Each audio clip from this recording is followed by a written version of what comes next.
dakika 70 mpaka 78 Pacome alitembea. Alikuwa atembea kwa sababu amechoka na hatamaa. Maana yake alikuwa anafanya energy regain. Alikuwa anarudisha nguvu kwa kupumzika, kwa kurelax ili apate nishati ya kumaliza mchezo. Maana ameomba substitution, mwalimu anataka kumtoa. Silver Strikers wa Malawi na wa Dar es Salaam ni Silver Strikers tofauti. Tofauti. Leo umeona kule walivyocheza Malawi walikuwa wazuri sana kwenye eneo la kiungo ambako Mchizi Uvunga alikuwa kama ndio feeder, alikuwa kama ndio creator, alikuwa kama ndio master plan. Leo Yanga Afrika wamemdetect, maana wamemnotify Mchizi Uvunga ni mchezaji hatari. Nini ambacho anakifanya? Ni kumpa mchezaji kutembea naye. Duke Abuya akisimama anasimama, akifunga viatu anafunga viatu, akikaa anakaa, akiinuka na ndio maana unaona leo hakuwa na madhara kwa upande wa eneo la kiungo kwa sababu alikuwa amesomwa tayari mchezaji wa aina gani. Ndio maana leo naona wameweza kumdhibiti nani Mchizi Uvunga. Hawa Silver Strikers United leo walichokikosa ni eneo la kiungo mchezeshaji na mshambuliaji mwenye akili kubwa ambaye angemaliza game. Leo angepata goli moja tu leo Yanga alikuwa anatoka hapa. Yaani goli moja. Nafasi 4 ambazo wametengeneza Yanga, nafasi 4 ambazo alizipata za wazi Principal Moyo Dube alikosa. Jukwani mashabiki hawa wakaanza kulalamika Dube uongo. Sasa hamtaki kuambia ukweli, Dube hakuwa bora leo. Hakuwa bora. Nafasi 4 amekosa za wazi.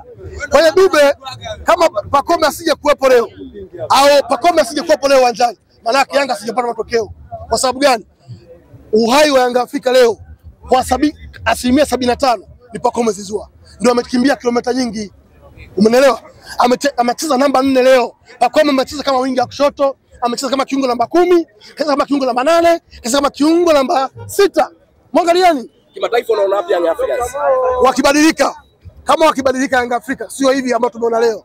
Wakibadilika kuna group stage. Wakabadilika kuna eneo la kiungo na eneo la ushambuliaji. Wanaweza kufika mbali. Lakini kama wanacheza hivi hawezi kufika kote. Kama kucheza hivyo yani kama kucheza hivyo vipi yani? Kwani wewe hujaona makosa leo? Keleza wana Yanga jukwani hujazisikia? Mimi nilikuwa uwanjani. Sawa. Kwa mfano, unacheza na timu kama National Ahari, maana yake hauna garantia ya kupata nafasi nyingi. Ukicheza na timu kubwa maana yake possibility ya kupata nafasi nyingi kama wamezipata Dube leo za wazi, upati. Unapata nafasi 1 au 2 ili ufunge. Dube amepata nafasi ngapi? Nafasi 4 kakosa za wazi. Yeye na golikipa. Mimi huwa naangalia mpesa, mimi ni mchambuzi. Unaelewa? Huwa natazama mpesa. Nafasi 4 angefunga leo maana yake Yanga alikuwa bao 6 hapa. Yaani angequalify leo kwa bao 6-0, unaelewa? Lakini nafasi 4 amekosa Dube. Mpaka wana Yanga wenyewe pia kelele atoke. Bwana tulee Dube. Dube atolewa anacheka. Zile nafasi umeona? Kwa mfano unaona kuna wakati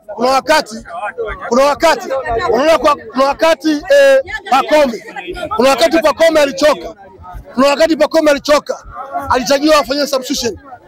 Unamwingiza nani? Unamtoa Pacome. Mwalimu akasema hapana, usimtoe Pacome kwa sababu ndio mchezaji anacheza timu. Watu wote walikuwa wakipata mpira, timu haifunguki. Ila yeye akipata mpira timu inafunguka. Unaelewa? Akipata mpira timu inafanya inacheza. Unaelewa? Na ndio maana mwalimu ataka kumtoa Pacome. Ina maana angemtoa Pacome, hawa Silver Strikers United wangeitawala eneo la kiungo na eneo la juu, kwa sababu Pacome alikuwa ni mchezaji hatari ambao wao walimuona kwamba uhai wa Yanga Afrika upo kwa Pacome. Umeelewa? Na ndio maana hapo cha mwalimu wa Silver Strikers ikaja akatoa viungo wawili, akaingiza viungo wengine, wakamtengenezea Kinguli au Zoro Maki nani? Pacome Zouzoua. Tulikuwa tunazungumzia namna ambavyo umesema uhai mkubwa wa Yanga ulikuwa kwa Pacome Zouzoua. Yes, yani leo uhai mkubwa wa Yanga Afrika ulikuwa ni Pacome Zouzoua. Unaweza. Kwa hiyo Pacome Zouzoua kama leo asingekuwa bora leo uwanjani, maana Yanga asingecheza mpira. Unaweza, kwa sababu Pacome namna anavyocheza, hata mtu pekee ambaye anapokea mpira mingi ni Pacome Zouzoua. Umeelewa? Ndio anapokea mpira mingi. Mtu pekee kafika kwenye box mara nyingi kuliko mtu yote wa Yanga ni Pacome Zouzoua. Umeelewa? Mtu yote ambaye amegusa mpira off target nyingi ni Pacome Zouzoua. Mtu yote ambaye anapiga on target 3 ni Pacome Zouzoua. Maana yake yeye ndio kwa bora kuliko watu wote. Ndio maana rate yake leo ni rate ya 9/10. Umeelewa? Kapewa na CAF rate ya 9/10. Prince Dube kapewa rate ya 5/10. Kwa nini? Nafasi 4 ambazo amekosa za wazi. Kwa hawa na Yanga wanataka Dube akakosa nafasi 4, usiseme kakosa. Kakosa nafasi 4 za wazi ambazo hata mimi ningefunga hizo nafasi. Mshambuliaji hatari Prince Pumela Dube. Wanayanga wenyewe walikuwa jikubiri kwa nimekana na Yanga pale. Wanayanga wenyewe pia kelele baada ya Dube kukosa nafasi za wazi. Kuna nafasi moja ya mwisho uongo. Kayokoa Pacome amechukua mpira kwenye eneo la kushoto. Kachukua mpira, kadribble, kapiga chenga, katumia inner half space, kaingia ndani kwenye box, katoa passes tamu sana kwenda kwa Dube. Dube huyu yeye na goalkeeper. Akakosa mpaka Pacome kapiga mkono chini. Wao kuona? Sasa wanaongea nini? Mimi naongea mpira kwa namna ambavyo wewe umetazama. Shida ya Yanga sasa iko sawa. Shida ya Yanga ni eneo la ushambuliaji. Maana yake Dube anatakiwa abadilike. Kwa sababu sifa ya mshambuliaji ni kuzijua ni kufunga goli. Ukimwangalia Fiston Kalama yeye juzi alipoteza. Alipata nafasi hii akascore. Unahitaji upate nafasi ngapi ufunge? Kwa mfano tunakwenda group stage. Hawa sio wafuzu kwa group stage.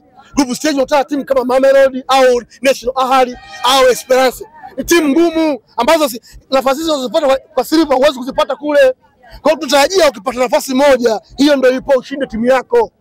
Utakiwa kupata nafasi 4 ndio ufunge. Umeelewa? Leo Dube kapata nafasi ngapi? Mashabiki wa Yanga wameingia uwanjani walikuwa wanatarajia goli nyingi. Unaona? Wamekwama wapi? Ndio hapo kwa Dube. Nafasi 4 ambazo angefunga sio goli 6, si goli nyingi. Unaelewa vizuri?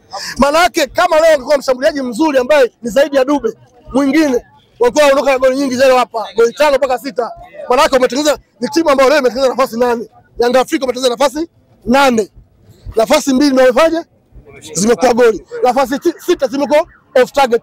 Katika hizo 6, 4 ni Dube kakosa. Tuje kwenye eneo la uwanja, tunazungumzia kwenye eneo la kuchezea. Yanga shida yake iko sembea. Kwenye eneo la kiungo leo walikuwa bora sana isipokuwa baada ya Mudasiri kuumia. Msuri wa Panya aliomba substitution akatoka. Ndio maana wale Silver Strikers United wakawa wazuri kudominate eneo la kiungo. Ikashindwa kuchezesha timu ikawa ifunguki. Kuna wakati Diarra akishika mpira anamwambia nyie vipi? Amkona. Maana yake anawaambia mbona mchangamki? Maana yake quick transition zikapungua kwenye eneo la kiungo ambako ndio uti wa mgongo, timu kama imepooza. Wakawa vile wamezubaa. Muda mwingi Yanga acheza eneo lao hawapande juu ambako watu ndio wanataka upande juu watengeneze nafasi wafunge. Kwa hiyo timu kama imepooza mashambulizi. Right? Kwa hiyo Diarra anawaambia nyie vipi huko bana? Mbona mchangamki? Unaelewa? Muda mwingi alirusha mpira yeye, maana yake wale Silver Strikers United waliona eneo la kiungo cha Yanga imepoaya. Kwa hiyo wakadominate katikati. Yanga kakosa space, wapi apitishe mpira ili aweze kuchezesha timu. Mtu pekee ambaye anamtegemea Yanga Afrika ni Pacome, ambaye akishika mpira ndio timu inacheza. Wao wakasema kumbe huyu ndio mfalme wao. Wakamtengenezea toa. Wakawa kuna kitu kimoja kitwa zone marking. Yaani watu watembea na wewe na kimvuli chako.